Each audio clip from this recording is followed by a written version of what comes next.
Boa tarde, sejam bem-vindos novamente à BBC. Agradecemos a audiência via webinar e via YouTube. Hoje é a sexta live da série de palestras O Novo Normal da BBC. É a live que encerra esse primeiro ciclo de palestras, ou de lives, né, dentro do Novo Normal, ciclo de lives da BBC. E para encerrar com chave de ouro, tá, esse ciclo de palestras, nós vamos ter hoje aqui um grande debate sobre transformação digital. Novos propósitos da transformação digital. Nosso mediador será o professor André Nardi, que daqui a pouco se apresenta. Tá? Professor na Escola de Negócios São Paulo, COO e vice-reitor da escola. Como debatedor, teremos Herbert Moller. Tá? O Herbert é Head de Inovação em Treasury Services para a América Latina no JP Morgan. E também como debatedor, teremos Marcelo Modesto, CEO e fundador da Vivatech, empresa de tecnologia, como não poderia deixar de ser. Serão 50 minutos de debate. Depois, 10 minutos para perguntas e considerações. Tá? Já podem ir enviando as suas perguntas e considerações pelo chat. Professor Nardi, já falei muito, né? A palavra é sua. Um excelente debate para vocês. Muito bom. Boa tarde a todos. Muito obrigado, Roberto. Uma honra estar aqui com você. Muito obrigado, Marcelo. Muito obrigado, Herbert. Acho que é uma felicidade muito grande dividir essa discussão e moderar a discussão entre vocês num tema que eu acho que é muito relevante para todos que estão nos assistindo e para nós mesmos como profissionais e como debatedores e participantes dessa discussão, né?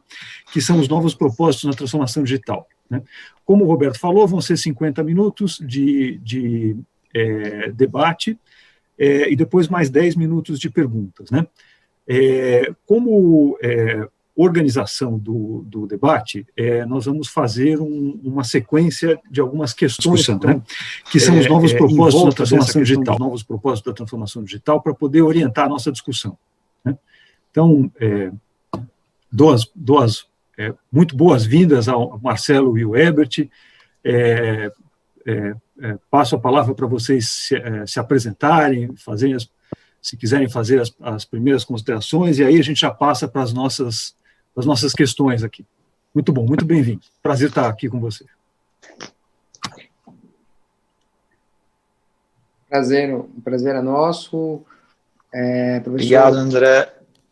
Nós que agradecemos aí a oportunidade. Eu acho que é um momento super bacana, um debate de um tema super do momento, pontual, e eu queria agradecer a oportunidade do professor, da BBC, do Roberto, em relação a esse debate. E eu, como o Roberto falou, eu sou CEO da Vivatech, nós trabalhamos com transformação digital, nós temos um forte conhecimento de transformação digital dentro do mercado financeiro, e a gente quer hoje poder contribuir um pouco com informações para o mercado.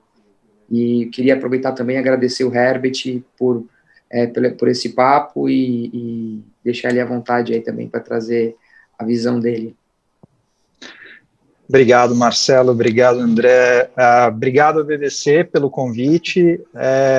Vai ser um prazer compartilhar com vocês algumas opiniões pessoais aqui, ainda que, né, pelo meu cargo eu seja responsável pela parte de inovação em wholesale payments na América Latina do JP Morgan. Tem muitas questões pessoais que a gente debate quando a gente está falando sobre esse novo ciclo que a gente está passando e quais são os desafios, eventualmente até oportunidades da gente enxergar as coisas de uma forma diferente. Vai ser um prazer participar dessa conversa, então, mais uma vez, agradeço, né, o convite da BBC e estamos prontos para começar esse ciclo de debates. Bom, muito legal, muito bom, gente. Acho que é super oportunidade mesmo. Vamos começar, então, com uma questão que eu acho que é bem interessante, que é assim, a gente sempre fala de transformação digital e pelo próprio nome, o que remete na cabeça de muitas pessoas, tanto aquelas que olham do ponto de vista de olhar de fora, como quem já está envolvido, é que se trata de uma questão de tecnologia, né? Ou de uma questão só de modelo de negócio.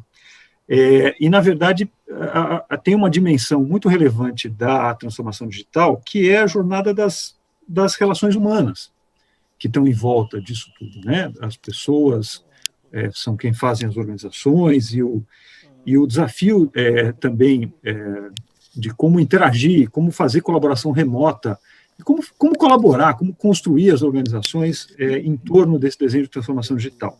Então, a primeira pergunta é como é que vocês veem essa questão da jornada das relações humanas e como é que o humano se encaixa nesse lado do digital?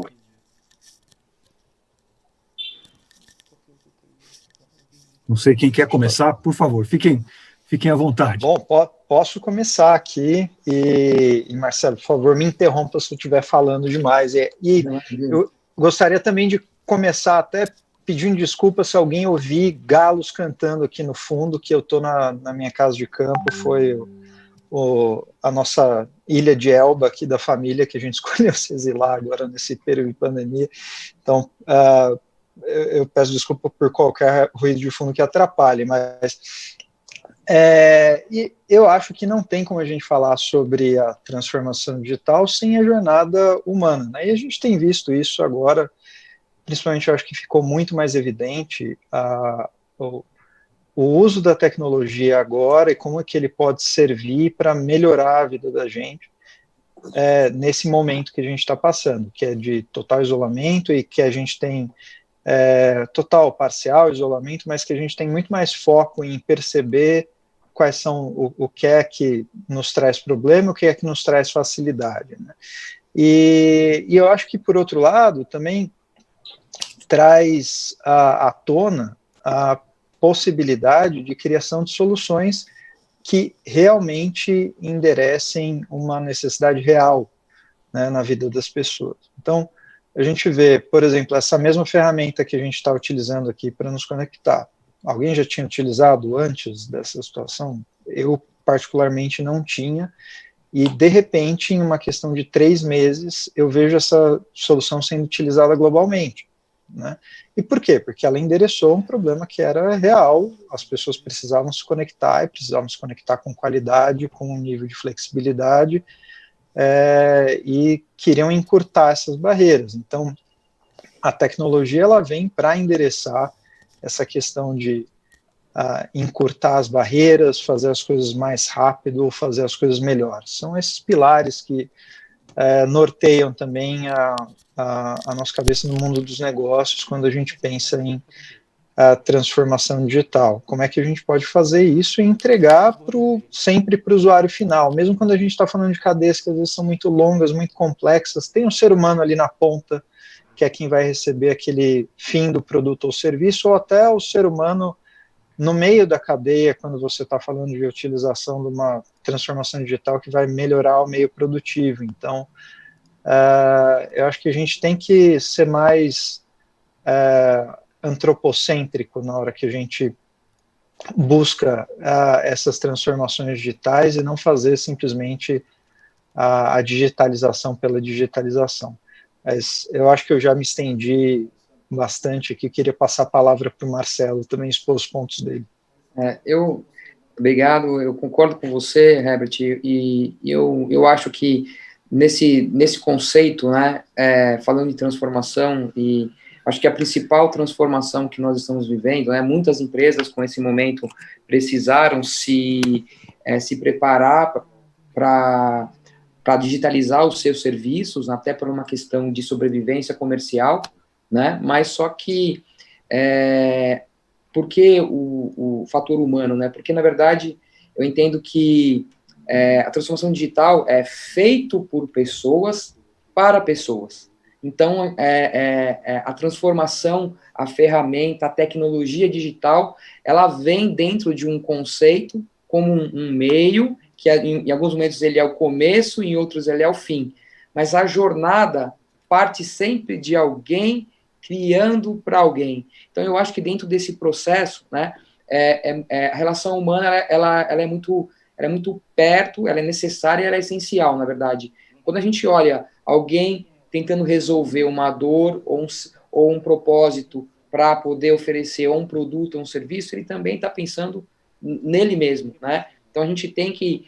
a relação humana hoje dentro do transformação digital, eu acho que parte de um princípio que é feito por alguém, para alguém, e eu acho que tem um conceito muito importante, que é o fator humano na transformação digital, não só na concepção ou na entrega, mas na criação, né? Eu acho que a criação do serviço, a criação do produto, ela passa por uma necessidade de uma colaboração, de uma integração, feito por pessoas também. Então, eu entendo que o processo tem mudado a cada dia, o digital ele sempre vem crescendo, e a transformação humana participa disso, e no momento que a transformação é um desafio de transformar digitalmente, nos adaptando, né? Então, as pessoas elas precisam se adaptar para fazer uma jornada de transformação no momento de pandemia. Eu acho que é um desafio muito grande,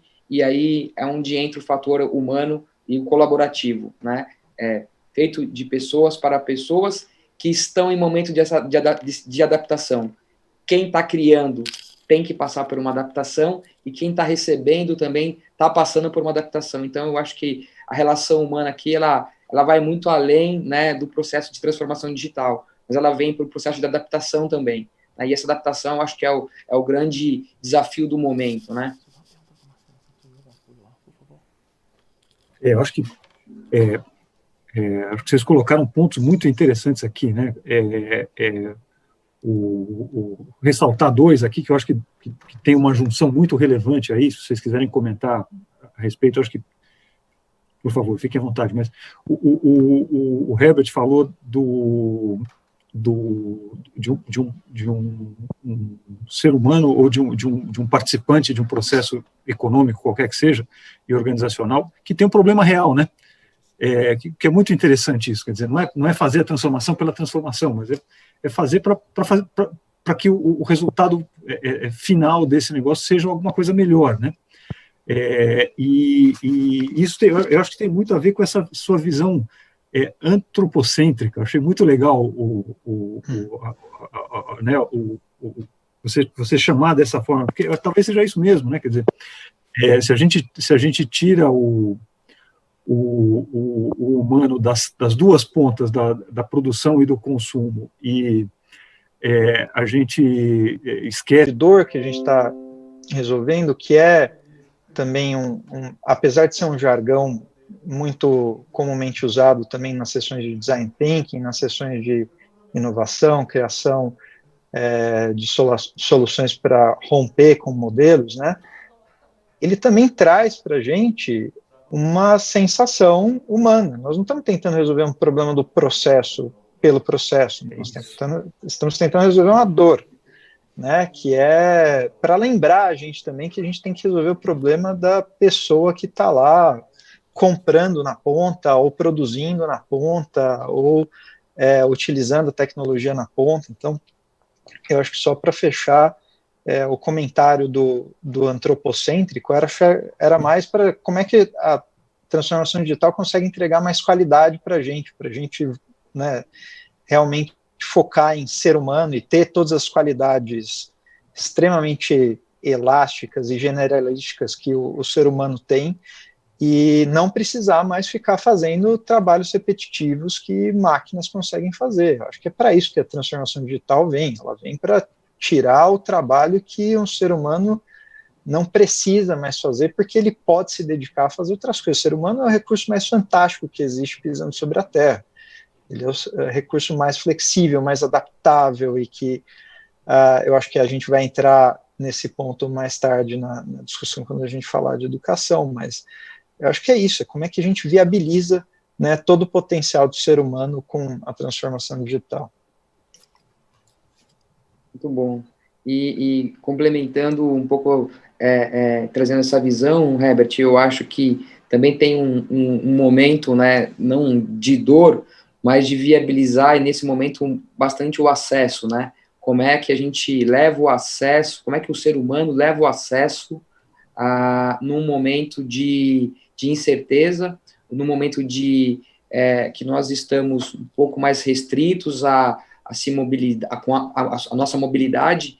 Então, eu acho que, e também como é que a gente promove serviços e produtos em momentos que o processo digital ele é um meio para dar o acesso a serviços e produtos que esse momento estão inviabilizados, né? Então, acho que o fator humano para criar, para se adaptar e para inovar em cima daquilo que já é existente, né? E muitas dores, eu citei o processo dores, porque muitas dores não eram voltadas, não são mais voltadas para os processos já existentes, né? Mas é uma dor por um cenário que aconteceu. Então, eu entendo que um pouco da que a gente precisa trazer na questão de transformação digital na relação humana como é que a gente, né, produz produtos, serviços, acessos num momento como esse, onde nós temos estabelecimentos restritos, acessos restritos,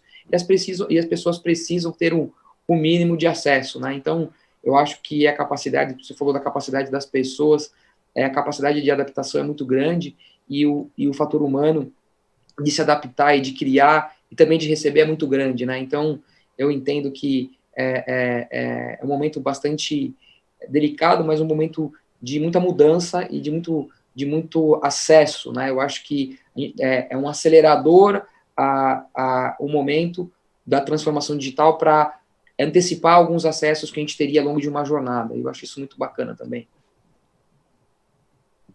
Muito interessante, né? Acho que não sei se você quer comentar alguma coisa, Herbert. Claro, eu acho que a questão do acesso, no geral, a tecnologia ela vem para exatamente quebrar essas barreiras de entrada, né, essas barreiras de acesso que antes eram físicas, aí à medida que a tecnologia vai avançando, elas vão desaparecendo. Então, e eu acho que isso é principalmente super importante nos processos produtivos, né, mas se a gente pensar na sociedade como um todo, imagina o que de tecnologia a gente consegue entregar para a sociedade para que as pessoas consigam acessar o mesmo tipo de conteúdo, informação ou potencial educativo e conseguir, ao mesmo tempo, potencializar tudo aquilo que antes não era viável, ou por uma questão de custo ou por uma questão geográfica. Né? Então, eu acho que a tecnologia ela vem trazendo isso para a gente, que é como é que a gente quebra essas barreiras, e aí outro jargão que a gente usa bastante em inovação e tecnologia, né? A disrupção, como é que a gente quebra essas barreiras e gera um novo patamar, um novo status quo. Né? E esse ciclo ele vem sendo cada vez mais curto. Né? Então, se a gente olhar os ciclos de disrupção, que eram desde quando surgiu a eletricidade, quando surgiu o telefone celular, o ciclo de disrupção sempre houve, né? Agora o ciclo está muito curto. Então, o ciclo que eu estava comentando antes de telefone e eletricidade, para chegar em todas as residências dos Estados Unidos, por exemplo, não me engano, o telefone levou algumas décadas para chegar em todas as residências. Essa ferramenta que a gente está usando agora, ela levou 3 meses para chegar no mundo inteiro. Né? Hoje, a gente, como é um banco global, a gente tem 200 mil colaboradores, cliente para todo lado, todo mundo tem. Mas por quê? É super fácil você conseguir. É fácil você conseguir, é fácil aprender a usar, é intuitivo, funciona a partir de qualquer ponto do mundo, e de repente alguma coisa que não era possível antes, porque cada empresa tinha o seu mecanismo interno de comunicação, ou queria falar com o cliente, acabava organizando uma audioconferência. Agora a gente consegue se ver e ter uma qualidade melhor de conversa e ter uma qualidade melhor de resultado da conversa também. Então, concordo plenamente com a visão do Marcelo, essa parte de dar acesso e potencializar realmente como é que a gente consegue fazer mais utilizando tecnologia. Muito legal, acho que esse ponto do acesso é um pouco da resposta rápida mesmo e do desafio de colaboração, né, que vocês dois, inclusive, tinham comentado muito antes, um pouco antes da gente entrar, quando a gente discutiu um pouco esses temas aqui, né, quer dizer, colaborar é contra-intuitivo, né, colaborar e acessar quando a gente está preso em casa é uma das grandes, um dos grandes aprendizados aí desse processo de ficar preso e trabalhar remotamente, né, gente? Com certeza. Eu acho que é um desafio, mas também mostrou para a gente que está mais fácil colaborar, né, Nerd? Se a gente parar para olhar como era 3 meses atrás e como está agora, eu acho que agora ficou muito claro que trabalho remoto é uma possibilidade, é uma realidade, e que, né, apesar de estar todo mundo em casa, o pessoal não está simplesmente de pijama com a caneca de café, né, jogando paciência no computador. O pessoal está realmente trabalhando, e todo mundo quer trabalhar, e quer produzir, quer se conectar, e está fácil. Eu estava vendo algumas empresas de tecnologia que são startups, que elas precisam de recursos ao redor do mundo. Algumas delas estão conseguindo recrutar recursos que antes eram completamente inacessíveis, exatamente porque eles se deram conta que não precisava mais recrutar presencialmente. E a pessoa não precisava mais aparecer no escritório. E eram empresas de tecnologia, né? Então, agora, o tempo de recrutamento passa, que antes era muito longo, porque era mais difícil encontrar exatamente aquele recurso que você estava buscando com o conhecimento que você precisava. Antes você estava restrito àquele círculo geográfico nas imediações do seu escritório, ou as pessoas estivessem dispostas a se mover, né? Agora não tem mais. Então, eu estava ouvindo esse CEO de uma startup americana que ele fala, agora já contratei 3 pessoas, uma na Europa, outra na Ásia e a terceira na África do Sul. E está ótimo. De repente você ganhou 7 bilhões de potenciais novos colaboradores da sua empresa, basta você saber encontrar aquele que precisa, né? E eu acho que, só para fechar, a colaboração entre os participantes de uma mesma empresa está muito fácil agora. É fácil, está intuitivo, as pessoas se reorganizaram, requer naturalmente uma disciplina diferente do que a disciplina do escritório. Eu trabalho dentro de um departamento de vendas, então era muito comum, às vezes, a gente pega as coisas no ar, mas se você mantém uma disciplina de contato, de compartilhamento também, ter uma abertura maior e mais frequente em relação às coisas que estão caminhando do seu lado, e também receber isso na outra ponta, você faz essa informação toda começar a fluir de forma diferente. As pessoas, muda até o relacionamento entre as pessoas, porque elas passam a confiar mais umas nas outras, que elas passam a conhecer mais do que está acontecendo. As pessoas conhecem agora a casa uma das outras, né? As dores que as pessoas estão passando com homeschooling e tudo mais. Então, acho que isso favorece até a colaboração de uma certa forma. Desculpa, Marcelo, me estendi aqui. Mas... Não, e uma coisa que eu acho também que é bacana, quando nós falamos de acessar outros tipos de profissionais, né, que eu acho que dentro do processo de jornada, né, de colaboração, e muitas vezes também das pessoas estarem integradas, o acesso remoto ele vai trazer uma possibilidade muito grande de trazer para dentro do ciclo de inovação culturas diferentes, né? Eu acho que a percepção no Brasil é diferente da percepção nos Estados Unidos, que é diferente em outros países também. Então, a gente também vai conseguir, né, e tem conseguido trazer acessos e a troca, né, realizar trocas entre os times, não só tecnicamente, não só academicamente, mas culturalmente. Então, eu acho que esse processo é muito importante, ele vai acelerar, né, a gente via algumas inovações, algumas tecnologias acontecendo regionalmente, e agora a gente consegue acessar essa região de forma muito dinâmica, né, e acessar essa oportunidade de compartilhamento. Dentro desse processo, eu acho também que é importante a gente trazer para o dia a dia como é que a gente prepara, né, o nosso mindset cultural para poder estar aberto e não mais a inovação, mas não limitando o escopo, né? A solução de um problema ela pode ser feita de várias formas em lugares diferentes, né? Porque a acessibilidade é diferente, porque a tecnologia é diferente, porque a necessidade é diferente, né? Então, a gente tem visto o compartilhamento de ideias dentro do momento de pandemia, né? E de formas de fazer a mesma coisa por conta da cultura, por conta da região, por conta do clima. Então, eu acho que esse acesso também ajuda bastante, né?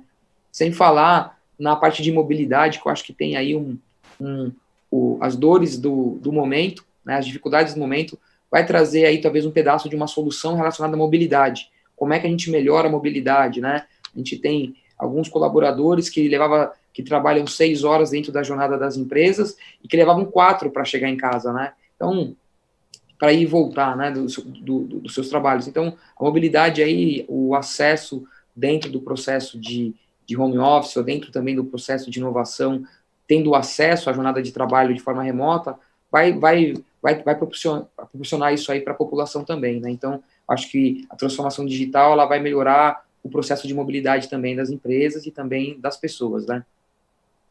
Você falou um ponto aqui que eu queria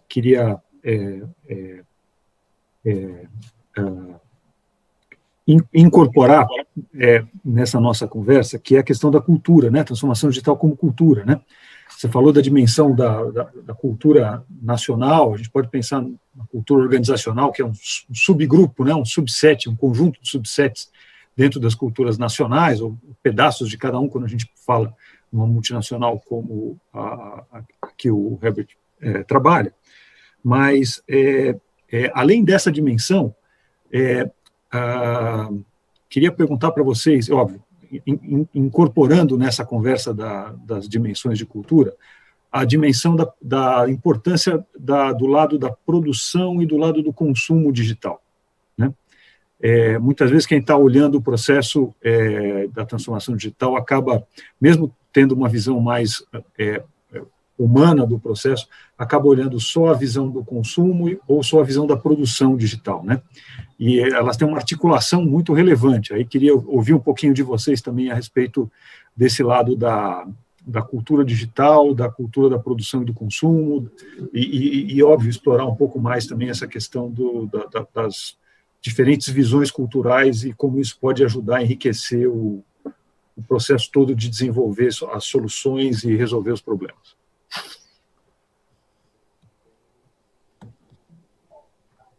Quer começar essa, Marcelo? Posso começar. Obrigado. Eu acho que dentro desse processo de cultura de produção e consumo, eu acho que ao longo da jornada, né, da transformação digital, a gente tem provido, né, as empresas têm provido ao mercado uma série de ferramentas, né, seja de machine learning, qualquer que seja a estrutura, e eu acho que a questão da transformação digital voltada para a cultura tem a ver também com o acompanhamento dos hábitos, né? Então, a gente tem que entender um pouquinho os hábitos que as pessoas estão tendo, né? E trazer uma cultura de produtos e serviços e também de hábitos das pessoas de uma forma que esteja adequada com os momentos, né? Então, não adianta a gente estar trabalhando numa estrutura cultural que não passe por transformação baseado em situações ou em momentos.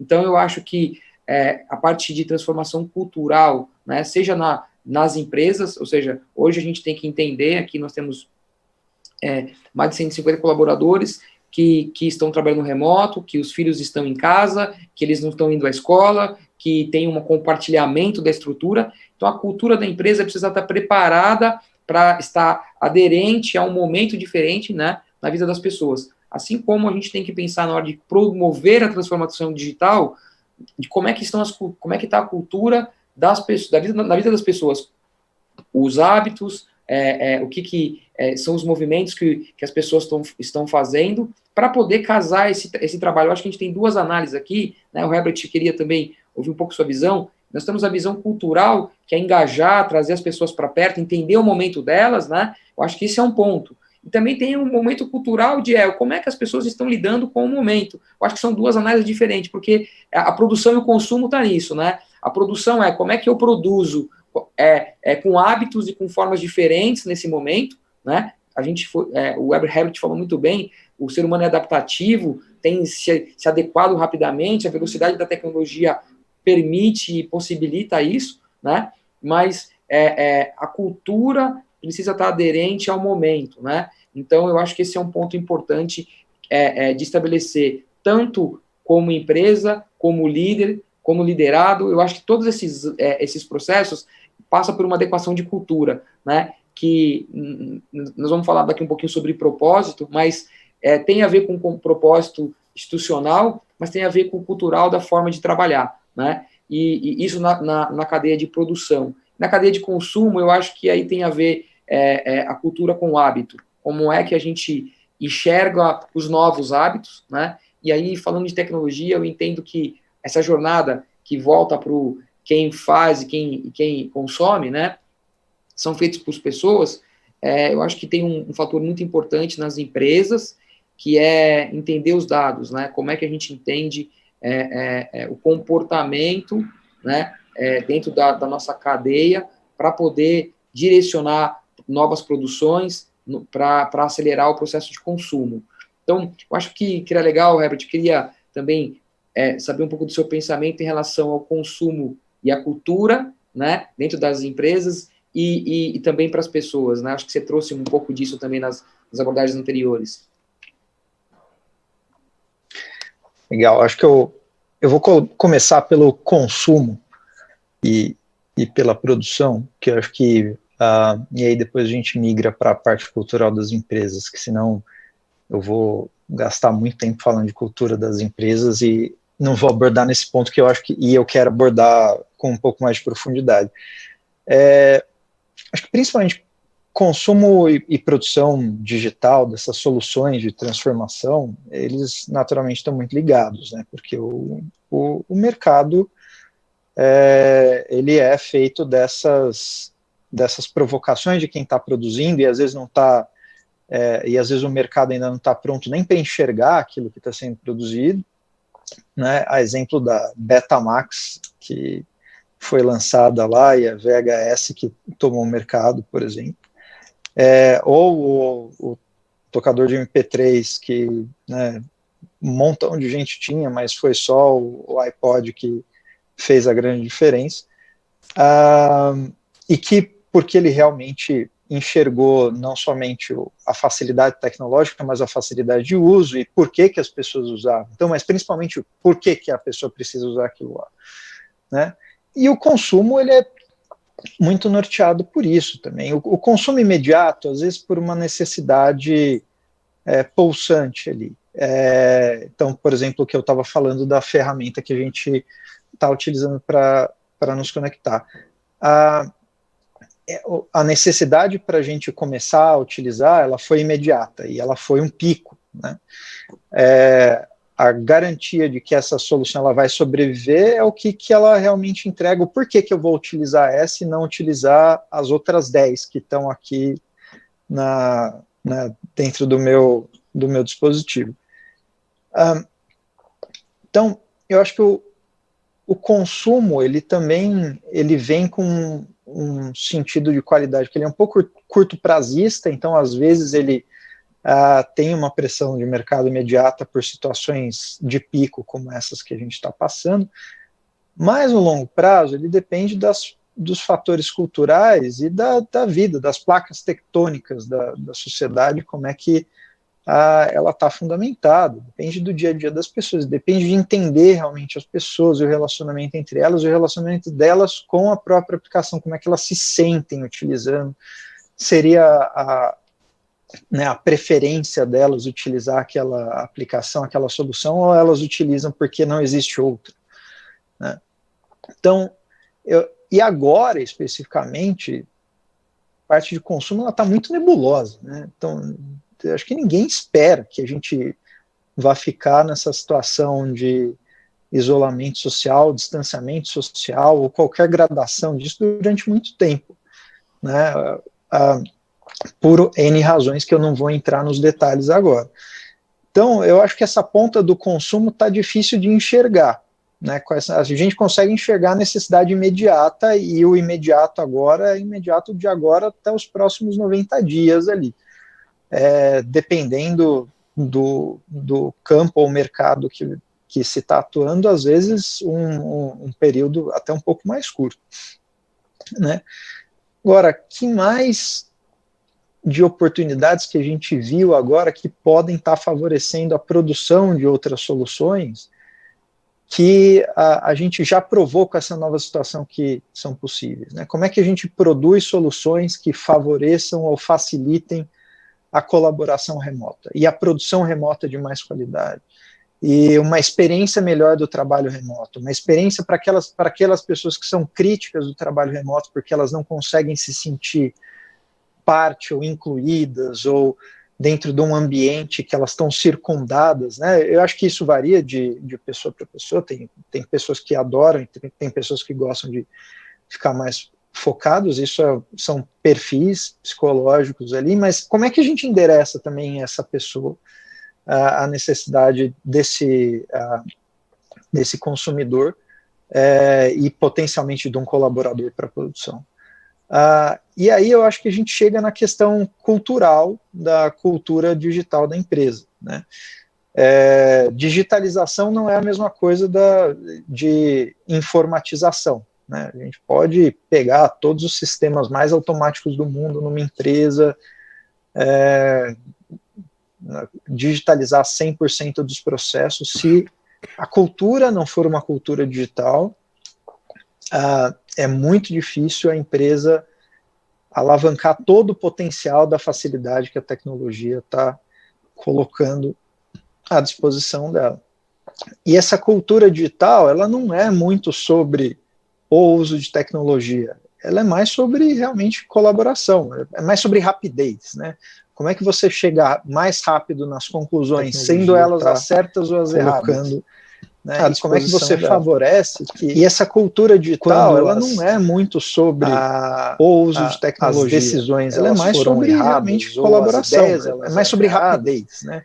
Como é que você chega ainda mais rápido aquele colaborador que ele foi o originador daquela ideia ou daquela atuação, contanto que esteja dentro das regras, né? Não estamos falando nada de compliance, mas atuando dentro do framework da empresa, que essa pessoa continue sendo tratada do mesmo jeito e tendo as mesmas oportunidades de crescimento na empresa, tendo a mesma oportunidade de colaborar com ideias, porque às vezes a digitalização é isso, a gente erra 10 vezes, acerta uma, mas aquela uma ela vale por, né, 30 vezes mais do que o esforço que você teve nas outras 10 combinadas. Então, eu acho que do ponto cultural que eu queria colocar é mais voltado para isso, como é que a gente consegue evoluir de um processo que ele era muito voltado para a gente precisa ter certeza absoluta do que a gente está fazendo antes de abrir a boca ou antes de fazer alguma coisa, como é que a gente consegue testar mais e descobrir mais rápido as coisas? Muito bom, muito bom. Acho que é bem interessante, né? A gente está sempre falando de transformação digital, mas no fundo é uma transformação humana, né? Em alguma medida, né? Não tem como, né? Não dá para a gente falar de outra coisa. A gente, seguindo o nosso roteiro aqui, eu queria juntar duas perguntas para a gente poder aproveitar e chegar até o final, cobrindo todos os assuntos, que eu acho que tem várias coisas legais ainda para vocês comentarem, né? Obviamente, a tecnologia ela é um acelerador de novos negócios, ela é uma aliada em disseminar, em educar toda a sociedade, para além das empresas, né?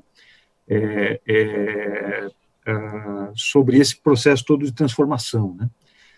E eu acho que vocês comentaram muito e citaram vários exemplos de como é que isso acontece, né?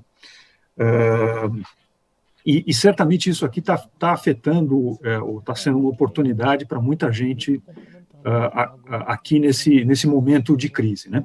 E como o Herbert e o Marcelo também comentaram, esse processo, esse momento de resposta da pandemia com isolamento social é um momento muito duro, porque ele é uma segunda etapa de mudança muito relevante, né? E aí vamos juntar essas duas coisas aqui, né? A tecnologia como aceleradora de novos negócios e essas oportunidades todas, e vamos pensar aqui no momento das empresas hoje, né? Boa parte das empresas está no que a gente chamaria de modo sobrevivência, né? E o modo sobrevivência é aquela história de você olhar o super curto prazo, como o Herbert colocou e o Marcelo reforçou também. Mas pensando na retomada, né? E pensando na questão do propósito, como é que a gente retoma o propósito das empresas no agora e principalmente no pós-Covid? Né? Vocês colocaram aspectos muito relevantes da transformação digital e é um processo que só foi acelerado, na verdade, mas ele já estava acontecendo. Né? Como é que vocês veem isso do agora para frente? Né? Essa retomada de propósito no pós-Covid? Né?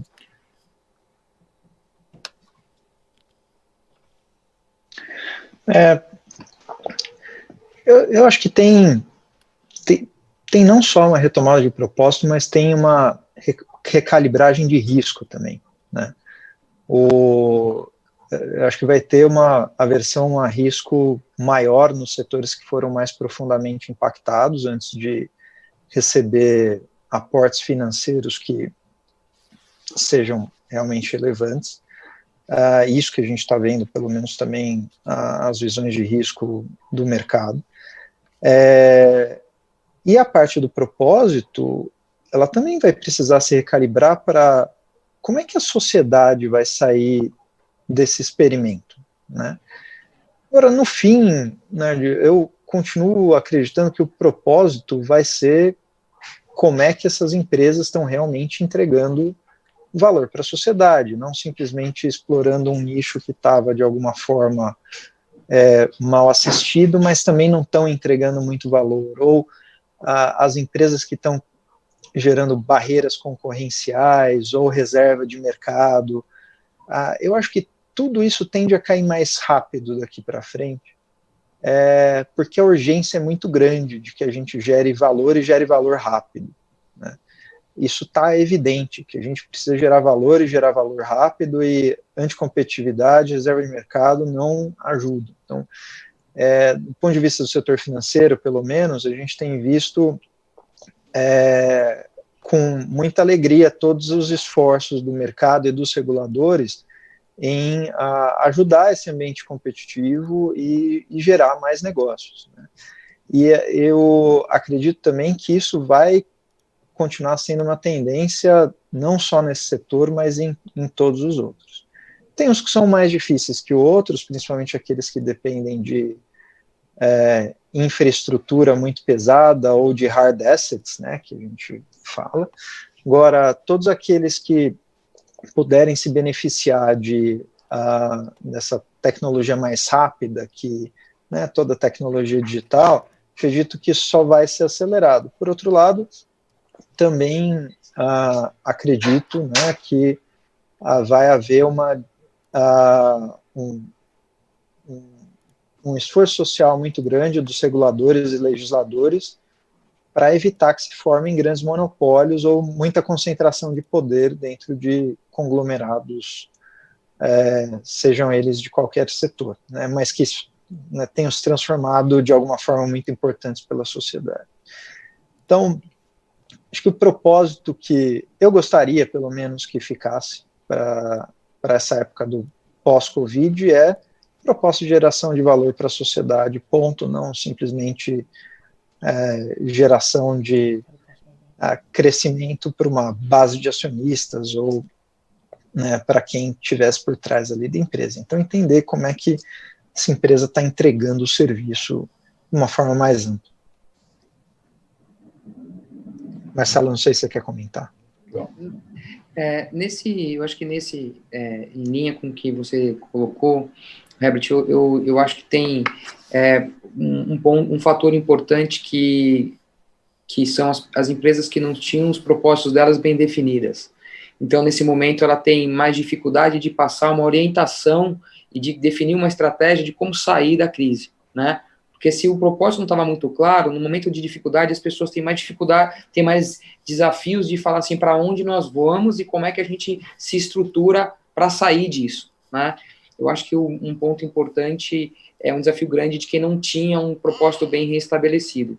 E eu acho que tem um segundo ponto que faz total sentido em linha com o que você colocou, que as empresas que não tinham um propósito voltado para uma perpetuidade, para uma continuidade de uma cadeia de valor, ou seja, fazer a diferença, né, e tinha uma visão bastante ou muito curta, ou muito imediatista, ou até mesmo muito financeira, ela também tem um desafio muito grande de, no momento de estabilidade, de continuar mantendo aquilo que era o propósito, que era ou muito próximo de produções diárias, ou muito próximo de grandes ganhos a curto prazo, né? Eu acho que isso vai trazer também uma possibilidade dos empresários e dos empreendedores, vamos dizer assim, né, de redefinir os seus propósitos, e eu acredito muito que tem setores que vão sofrer muito ainda, né, por conta do segmento, né, tem setores que têm oportunidade, principalmente aqueles que estavam mais tecnológicos, né,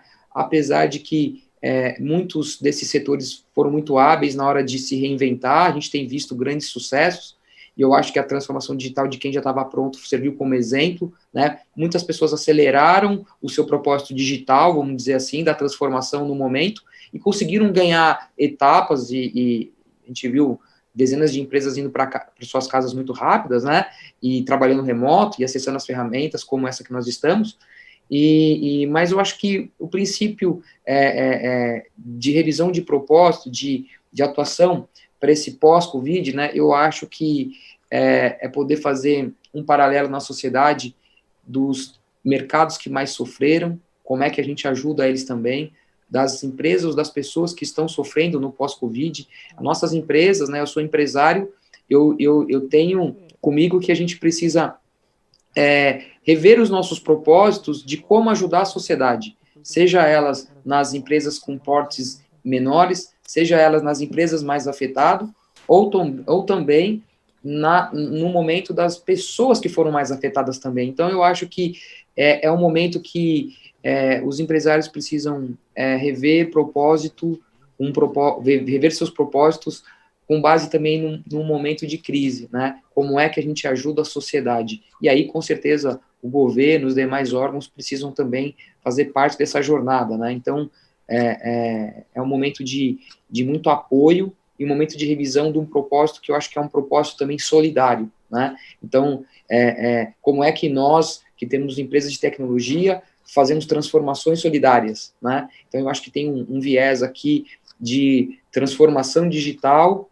com um propósito solidário também. Como é que a gente ajuda o nosso concorrente a se alavancar, como é que nós ajudamos as pessoas a se restabelecerem financeiramente. Todos os propósitos que oferecem algum produto e serviço, agora vai ter que passar por um processo de solidariedade também, né? Porque eu acho que é uma forma de a gente vencer o momento.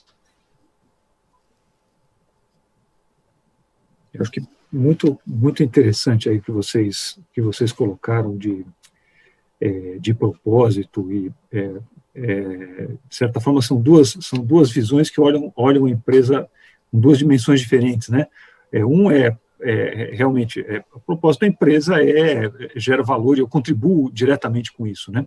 E, para além disso, é como se a gente estivesse falando de realmente da visão da empresa dentro do ecossistema todo, né, dentro da sociedade, né? Quer dizer, é uma outra dimensão muito legal para trabalhar. Eu acho que elas se complementam muito, né? Eu lembro que na nossa discussão a respeito desse tópico aqui, da nossa preparação, tinha aparecido a questão da educação, que vocês levantaram de novo, né? Quer dizer, Eu sou professor executivo de uma escola que está trabalhando no digital já há 3 anos, né? E nós tivemos muito pouca dificuldade de fazer as migrações todas, até porque boa parte do que a gente fazia já estava no digital, né? Mas eu não sei se vocês querem comentar alguma coisa sobre esse lado na verdade, disseminação de conhecimento, mais do que só educação, né? Porque eu acho que vai para além das escolas, né? Um pouco do que vocês comentaram aí. Não sei se vocês querem ressaltar algum ponto, e aí a gente partir para nossas 2 últimas perguntas aqui para fechar a nossa live. Eu acho que podia continuar às 4 horas, se dependesse da gente aqui, mas nós vamos seguir o nosso schedule aqui com a turma da BBC para terminar em tempo e poder responder algumas perguntas. Bacana. Na visão de educação, eu acho que, falando um pouco, voltando para essa questão da transformação e com um propósito, e dentro desse propósito a questão social, eu acho que existe uma necessidade muito grande, né? Nós falávamos bastante, principalmente no setor de tecnologia, da escassez de profissional de tecnologia, transformação. E nesse momento, eu acho que a gente também passa por uma escassez, por uma necessidade de apoio, de formação social. Eu acho que para empresários e empreendedores terem uma necessidade muito grande, espaço, né? E nós falávamos bastante, principalmente no setor de transferência do conhecimento, da escassez de profissional de tecnologia. Como é que eu transformo a minha cadeia produtiva em digital? Como é que eu acelero isso, sabendo que eu tenho uma jornada curta, né? E também aprendendo não só a fazer a transformação, mas lidar com a mudança. Como é que quem está encabeçando uma transformação digital conduz pessoas para fazer desenvolvimento desse ciclo, para melhorar e otimizar, né? Nós mudamos bastante, nós acertamos bastante, mas a gente corrige rápido, né? Então, tem uma mudança aí em alguns setores e também algumas empresas que não estavam nesse momento, que existe uma necessidade muito grande de ter o apoio, né, ao treinamento do digital, né, a transferência desse conhecimento. Então, eu imagino que vai passar nesse momento, né, e estamos passando por um processo muito importante, que são as empresas e as companhias que estão suportando isso, né, e aí, através da transformação digital, a gente vê grandes programas acontecendo de vários setores, universidade, cursos específicos, profissionalizantes ou não, tentando e trabalhando para isso, né? E eu acho que também tem uma mudança na educação empresarial, mas tem também uma mudança na educação da formação, né? Eu acho que a formação, por tudo que nós estamos passando, vai mudar. Já o treinamento à distância sempre foi algo um pouco evoluído, mas eu acho que agora a forma passou a mudar, né? Que principalmente em setores do segmento infantil, né? Que não era muito comum. Então, eu acho que as ferramentas deram o acesso, mas existe uma necessidade da otimização, existe uma necessidade de interpretar, e aí vem a inovação e vem a transformação digital. Como entender se um jovem está aprendendo ou não, como entender se está fazendo bem para ele ou não aquele ensino. Eu acho que é um pouquinho mais fácil quando nós estamos falando de treinamento de formação, né? Mas quando nós estamos falando de jornada acadêmica inicial, é um desafio muito grande saber se, por exemplo, meu filho está contente ou não, está compreendendo ou não, né? Então, é um comportamento e um hábito. Nós vamos ter um desafio muito grande no processo digital de interpretar esses dados, né? Eu acho que isso é uma coisa muito rica.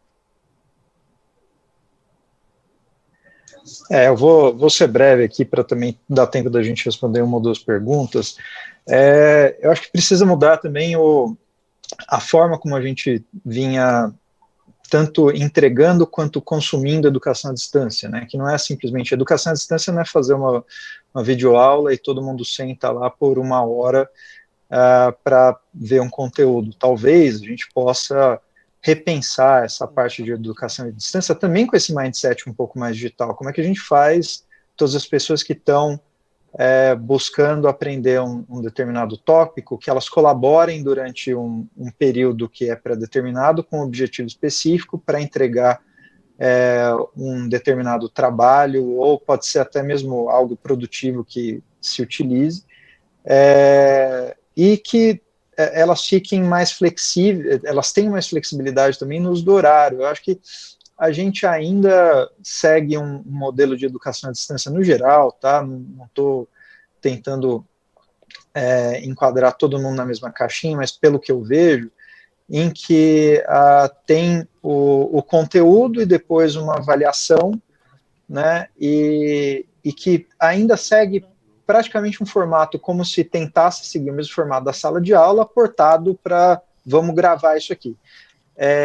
E eu acho que isso vai mudar e vai evoluir, e eu acho que é uma jornada que vai evoluir, vai gerar resultados diferentes com o tempo. Eu apostaria em jornadas de conteúdo mais curtas, com mais interação entre as pessoas, para favorecer também aquele ambiente que é o que geralmente quem vai para, né, formações em MBA fala, que é o ambiente de troca, de você conhecer as pessoas, e as pessoas te conhecerem, e ter aquela troca intensa de ideias, e que existe uma crítica muito grande ainda, ou pelo menos um preconceito muito grande, sobre, mas e a distância? As pessoas vão ter a mesma coisa? Eu falei, podemos, né? Acho que depende da gente, como é que a gente usa tecnologia para fazer isso acontecer, mas acredito que a gente vai chegar lá, Nardi, não deve levar muito tempo não, porque isso é outra coisa urgente que está se vendo que é uma necessidade, não tem razão pela qual a gente precise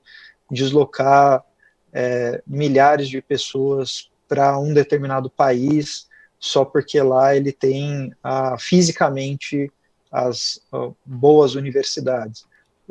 Eventualmente o conteúdo dessas universidades, ou a forma de trabalhar dessas universidades, poderia ser exportado para todos os lugares do mundo agora. As pessoas só têm que saber como utilizar. E eu acho que é a mesma coisa a gente, né, aqui no Brasil, a Sampo e outras academias locais aqui, conseguirem replicar esses modelos e modelos de conteúdo e trazer, eventualmente, palestrantes e professores que também já tenham o conhecimento que é necessário, se aloca para aquele projeto, desaloca, ele ganha por aquilo e acabou.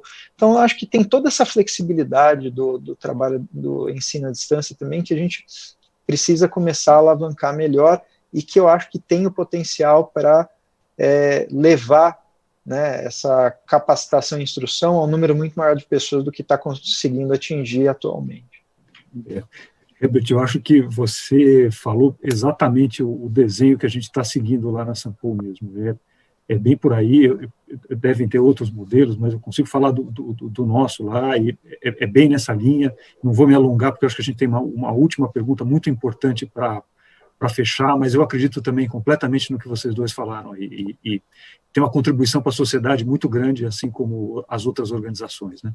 Nardi, eu acho que só um gancho que eu acho que é legal a gente comentar, eu sei que o tempo está curto, mas eu acredito muito que os grandes fóruns de tecnologia podem ser grandes exemplos, né? Hoje existem dezenas de plataformas espalhadas pelo mundo que profissionais de tecnologia compartilham experiência, compartilham códigos, o compartilhamento de ferramentas e de experiências, exatamente, e de autoajuda, hoje dentro de tecnologia, é muito grande, e eu acho que a gente tem que trazer essa experiência, né, digital, de compartilhamento de experiência tecnológica para dentro dos outros capítulos de formação também. Eu acho que isso é um ponto bastante interessante para trazer como atenção.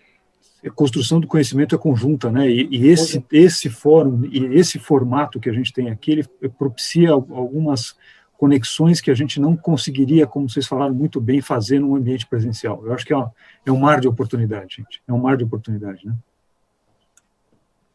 Bem lembrado, muito bem lembrado. Posso ir para a nossa última pergunta? Nós falamos muito do passado, do presente e de vários desenhos possíveis de futuro, e como tem grandes oportunidades, apesar de haverem obstáculos para chegar nisso, né? E aí a pergunta final é um pouco como é que a gente constrói a ponte entre o presente e o futuro, né? E como é que vocês veem o papel dos líderes e de todos, obviamente, todos os outros envolvidos nesse desenho, mas principalmente o papel dos líderes aqui, até dos novos conceitos de liderança que estão surgindo, para ajudar a fazer esse movimento acontecer, principalmente nas empresas. E aí a gente passa para as perguntas dos nossos colegas. Eu acho que eu posso endereçar isso rapidinho. Eu acho que o papel do líder, naturalmente, né, sempre foi fundamental e continua sendo mais que nunca no momento de crise, principalmente porque eu acho que agora o líder ele chega num novo tipo de líder que é necessário, que é um líder que ele não somente novo, mas acho que com um mindset mais moderno, que está começando a vigorar mais nas empresas, que é um líder mais empático. Ele precisa saber das pessoas, quais são as dificuldades que elas estão passando, eventualmente como é que ele facilita a vida dos colaboradores para exatamente ajudá-los a fazer essa travessia dentro de todas essas situações complicadas de crise que a gente vem passando. E as empresas que tiverem a maior capacidade de formação de lideranças, ou tiverem a cultura que formem essas lideranças quase de maneira natural, acho que vão ser as que vão ter mais chance de sucesso agora, não só no futuro imediato, mas no futuro mais longo prazo, até porque o líder que ele é mais empático e consegue também ouvir os colaboradores e consegue entender a empresa como um ecossistema formado de várias pessoas também, consegue receber dessas pessoas e ter a abertura delas para que vão, né, e a segurança de que essas pessoas vão compartilhar aquilo que é importante para o crescimento da empresa e para o atingimento do objetivo. Então, acho que o líder, sim, tem que dar o norte, ele tem que mostrar para as pessoas que é possível chegar lá, então tem a questão de visão, a questão de engajamento, né, mostrar o caminho a ser seguido, e também facilitar para que os colaboradores caminhem com as próprias pernas e criem essa ponte até o próximo lugar. Não é simplesmente o líder querendo ele mesmo criar a ponte ou exigindo que as pessoas criem a ponte sem fazer parte do processo ou sem saber de todas as dificuldades que existem, né, para não explorar demais essa analogia, mas fazendo parte disso um exercício conjunto para que isso consiga ser bem orquestrado dentro do ecossistema da empresa. Muito legal. Eu concordo plenamente com o Herbert, Nardi. Eu acho que quando você falou um pouco essa pergunta, eu pensei um pouco como é que hoje, né, com tantas pessoas trabalhando remoto aqui na empresa, como é que a gente tem tentado atuar como líder, né? Eu acho que tem algumas coisas que a gente tem vivido como experiência aqui, né, que eu acho que é um momento, primeiro, que a gente passa por, as pessoas, todos nós passamos por um momento de insegurança e incerteza e de alto nível de estresse. Então, o líder no momento é o líder que pensa na questão humana. Não tem como a gente fugir de uma liderança desse momento que não seja humana, compreensível, que não seja acessível e principalmente que seja disponível, né? As pessoas, elas estão passando por um momento de confinamento difícil, então estar próximo, eu acho que é no momento, e eu entendo que a ponte, né, para chegar até o outro lado, ela vem através de estabelecer uma confiança, né, na comunicação, seja a comunicação positiva ou seja a comunicação negativa. Eu acho que a ausência de um posicionamento do que está acontecendo, para onde ir, faz com que as pessoas tenham mais desgastes e produzam até com insegurança. Então, acho que a liderança contínua é aquela que vai trazer a transparência para as coisas mais difíceis, para as tomadas de decisões difíceis e para as positivas também. E eu entendo que para essa jornada, né, precisa ser de forma simplificada. Então, tem uma série de conjuntos e parâmetros que a gente fala sobre liderança, mas eu acho que a mais importante dessa jornada é a comunicação simplificada, a abordagem simplificada e objetiva, com confiança e transparência. Então, eu acho que o fator mais importante na liderança dessa jornada é a da confiança, né?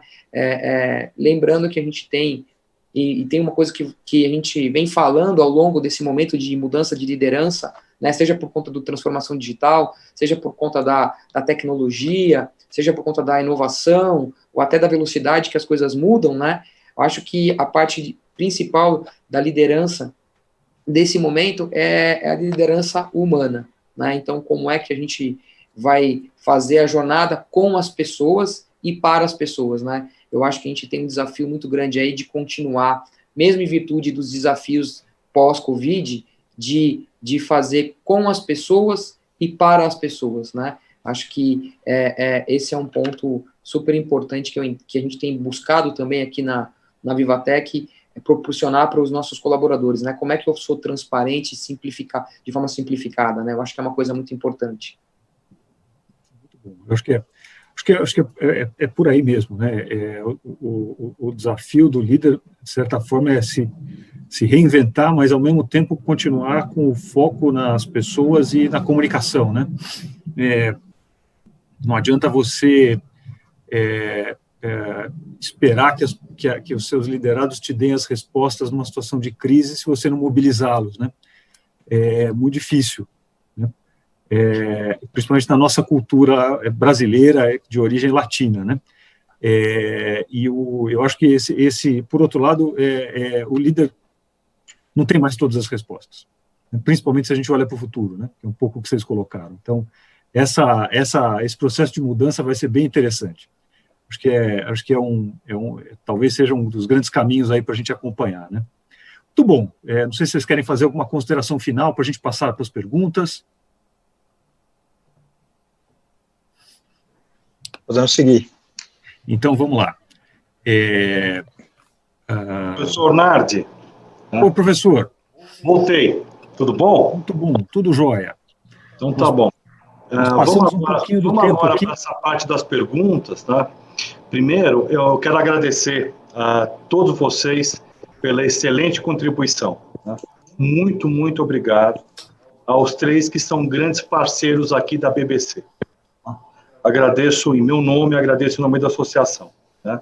O nosso tempo, ele já foi um pouquinho além do planejado. Então, eu só queria, se vocês me permitirem, tá, separar uma ou duas perguntas para vocês responderem, visto que eu acompanhei toda a palestra de vocês, a mediação, grande parte das perguntas que chegaram já foram respondidas. Mas só uma ou duas, pode ser? Perfeito. Ok. Muito bem. Então, vamos lá. Olha, o Gabriel Lopes Santos. Qual a opinião de vocês sobre as empresas adotarem o trabalho em home office para todas as equipes? Acredita que o home office é eficaz e saudável para os colaboradores? O que vocês acham? Eu acho que nós temos três momentos do home office, né? Nós temos um momento que nós estamos vivendo, que é um home office com um pouco de isolamento, com os filhos fazendo parte do dia a dia, com uma série de adaptações, que eu acho que é um momento difícil e as pessoas já se adaptaram muito bem, né? Nós vamos ter um segundo momento, que é o momento da experiência das pessoas estarem com um pouco mais de liberdade com mobilidade, é aquele momento que os filhos já voltam para o trabalho, para as escolas, e você também tem um pouco de experiência de trabalhar com um pouco menos de pressão do dia a dia, né? O filho que passa por trás chora, quer. Então, tem todo um desafio aí, né? E o terceiro ponto, que é o momento que as empresas vão retomando suas atividades e você vai fazer aquilo como opção, né? Não como necessidade.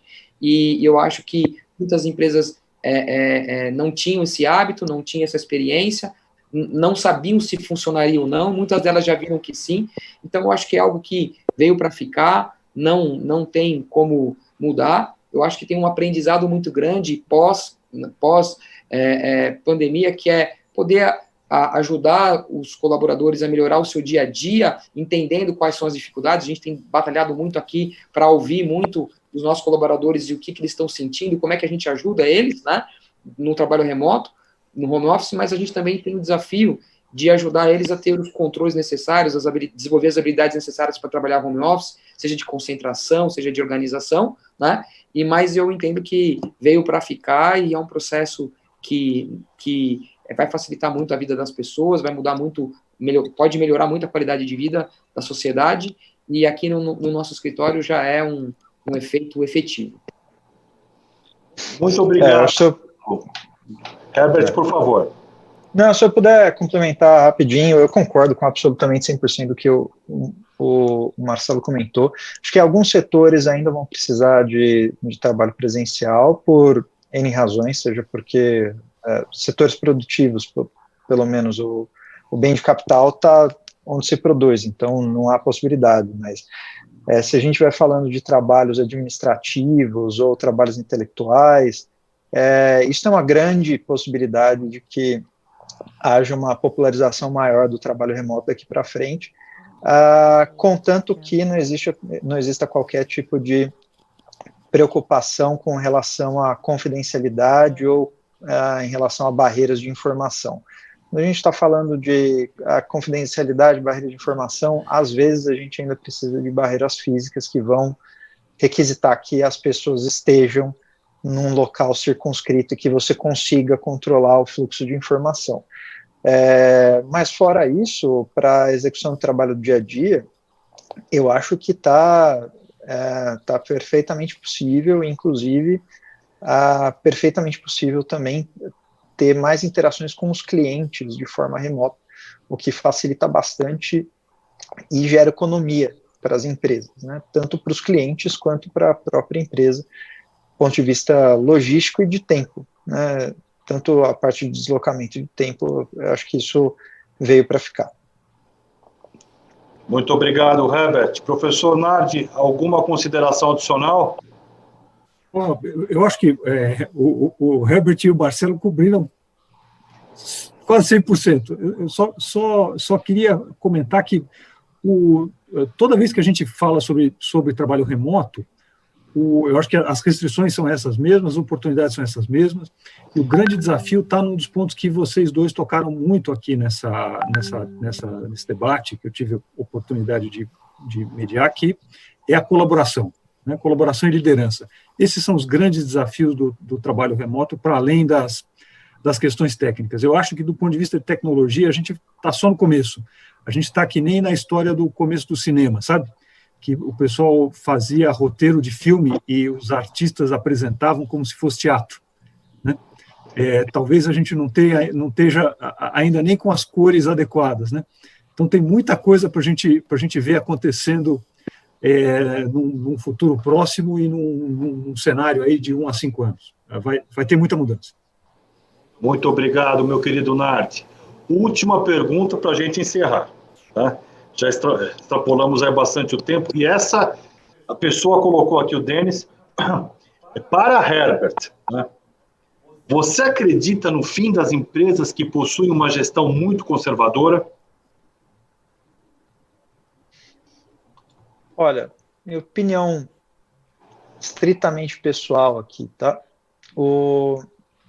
Minha visão, pelo menos, é que as empresas que têm uma gestão muito retrógrada, elas tendem a ser punidas, hora ou outra, ou pelo mercado, ou pelos consumidores, ou pelos parceiros, tá? Porque o anacronismo ele não beneficia ninguém, a empresa ela tem que estar par e passo com o momento da sociedade. E eu acho que, no geral, o que eu tenho visto, as empresas elas têm se dado conta disso mais rápido, porque elas têm sentido os benefícios de uma adequação, seja a uma nova cultura, ou seja a um novo momento social, mais rapidamente, porque elas sofrem mais rápido também, e elas percebem mais rápido que as coisas não estão funcionando, e elas geralmente tomam atitudes para melhorar, ou para mudar, ou para se adaptar. E as que não fazem isso também desaparecem mais rapidamente. Então, não acho que seja uma marca da impossibilidade de sucesso. Eu enxergo uma gestão conservadora mais como uma questão situacional que como algo que é necessariamente arraigado na empresa. Óbvio que muda muito com o tamanho da empresa. Empresas menores, às vezes, elas têm uma identidade que é muito vinculada aos fundadores ou, às vezes, ao próprio proprietário da empresa, mas falando sobre empresas de porte maior, que já tem vários investidores, mercado, uma gestão mais moderna, uma gestão e participação acionária mais moderna, eu acho que se aplicam os pontos que eu tinha comentado antes. Legal, Herbert. Marcelo, quer comentar? Sendo bem breve, eu acho que as empresas, talvez elas não deixem de existir, mas elas parem no seu processo de crescimento, né? Para não alugar muito esse processo, e aí elas passam a não ser tão valorizadas em relação a quem consome, em relação a quem compra, em relação a quem investe, né? Então, eu acho que tem aí uma tensão muito grande de ficar pelo caminho, não deixar de existir, né? Porque as pessoas também o consumidor tem buscado algo novo, que também tem a ver com a experiência nova. Então, quem não cresce e não engaja a inovação e a transformação, ela também não traz experiência nova. Então, eu acho que pode ficar pelo caminho, mas não deixar de existir, no primeiro momento. Ótimo, Marcelo. Professor, para fechar, algum comentário? Eu acho que é bem isso que o Marcelo e o Herbert falaram. Se a gente pensar na questão de geração, né? Uma empresa conservadora, o grande desafio qual é a ambição dela? Ela quer ser uma empresa de alguns anos, uma empresa de décadas, uma empresa centenária, né? Porque o mundo muda, né? E às vezes a gente se arraigar a velhos conceitos pode ser uma fortaleza, mas às vezes pode ser uma armadilha. Excelente. Meus amigos, agradeço novamente a grande contribuição que vocês deram para a gente. Obrigado, Marcelo, mais uma vez. Herbert, professor. Encerramos com chave de ouro o nosso ciclo de palestras, o novo normal da BBC. Voltaremos aí com uma nova edição em breve. Acessem o nosso aplicativo, disponível nas lojas Apple, Android. Assistam, por favor, as nossas palestras, as nossas lives anteriores, disponíveis no canal do YouTube da BBC. Uma boa noite a todos, obrigado pela audiência, até mais. Obrigado. Obrigado. Muito obrigado. Roberto, obrigado. Marcelo, Herbert. Obrigado, Nardi. Obrigado, prazer. Marcelo. Foi um prazer. Obrigado. Prazer. Abraço a todos. Muito obrigado pela participação. Obrigado, Roberto. Um abraço. Obrigado. Tchau, tchau.